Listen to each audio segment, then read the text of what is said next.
सभी बहन भाइयों और बड़ों को मेरी राम राम और बच्चों को मेरा बहुत सारा आशीर्वाद। मैं रीना और मेरे यूट्यूब चैनल रीना छिल्लर में आप सभी का स्वागत है। और आज मैं बात करूंगी कि जब समय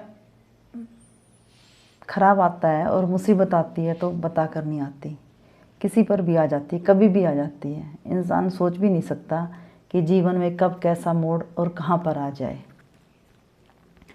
मैंने आपसे चर्चा की, अब तक 2 ब्लॉग बनाए, चर्चा की मैंने आपसे कि सच्चाई और ईमानदारी और भगवान पर भरोसा है तो कोई भी मुसीबत आए वो टल ही जाती है। तो मैं बताती हूँ सच्ची घटनाओं पर, जो मैं विश्वास करती हूँ उन्हीं घटनाओं पर मैं अपने ब्लॉग बनाती हूँ। मैं किसी की कई सुनी बातों पर ब्लॉग नहीं बना रही।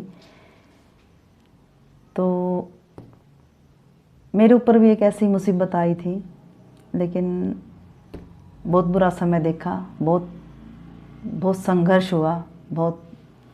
लेकिन मैं कहती हूँ अगर इतना संघर्ष होकर भी भगवान आपको मुसीबतों से निकाल लेता है तो हमारे कुछ अच्छे कर्म ही होते हैं जो हमें ऐसी ऐसी बहुत बड़ी जो समस्याएं होती हैं उनसे बाहर लेकर आते हैं। तो बात 2012 की है। बहुत अच्छी तरह परिवार, बहुत खुशी खुशी हम बहुत अच्छे से रह रहे थे। लेकिन ज़िंदगी में अचानक एक ऐसा पड़ाव आया कि जहाँ पर लगा कि अभी तो शायद स्टॉप हो गई ज़िंदगी।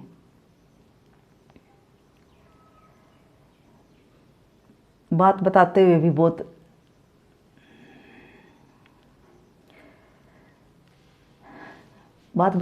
बड़ा बुरा महसूस होता है। लेकिन जब झेली जाती हैं वो चीज़ें, पता नहीं वो समय कैसे निकल जाता है। उसमें भी भगवान का एक आशीर्वाद होता है, उसका सहारा होता है कि इंसान उन सब से बाहर निकल के अपने आप को संभाल लेता है।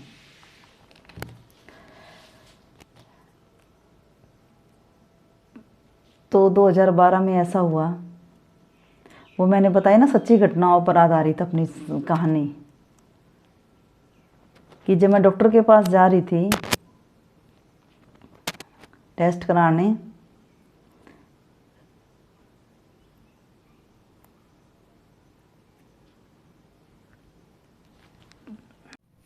माफ़ करना बहनों, बीच में थोड़ा सा ब्रेक हो गया क्योंकि बात ही ऐसी थी कि मैं खुद से ही नहीं बोल पाई।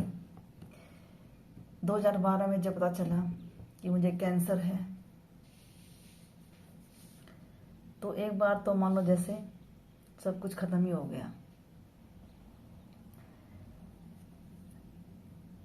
बच्चे उस टाइम स्कूल में पढ़ रहे थे और अचानक ऐसी बात सुन के कोई भी इंसान होगा वो टूट ही जाएगा। लेकिन पता नहीं मेरे अंदर कहाँ से एक ऐसी ऊर्जा हुई, कहाँ से ऐसे एनर्जी मिली कि मैं हमेशा पॉजिटिव रही। मेरे हस्बैंड उस टाइम कश्मीर में पोस्टिंग थे और मैं अकेली बच्चों के साथ दिल्ली में रहती थी। मेरे बच्चे वहीं सेंटर स्कूल में पढ़ते थे और मैं कोई बीमार नहीं थी, मुझे कोई प्रॉब्लम नहीं थी। मैं अचानक वहम वहम में ही टेस्ट कराने चली गई और उसी टेस्ट कराने के टाइम पे जब मैं वापस आ रही थी हॉस्पिटल से, उसी टाइम पर मुझे उस कन्या के रूप में जो माता रानी ने दर्शन दिए, शायद वहीं से मेरी ज़िंदगी बदल गई। शायद वो एक ऐसा आशीर्वाद मिल गया मुझे, वो कन्या एक ऐसा आशीर्वाद दे गई मुझे कि शायद सब कुछ ठीक हो गया।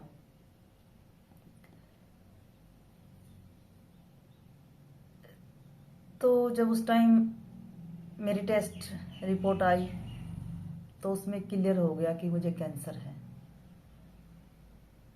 और मैंने ये बात ना बच्चों को बताई, ना घर परिवार में किसी को नहीं बताई, क्योंकि पता नहीं मेरा नेचर शुरू से ही ऐसा है कि मैं ज़्यादा बातें इधर उधर नहीं फैलाती हूँ।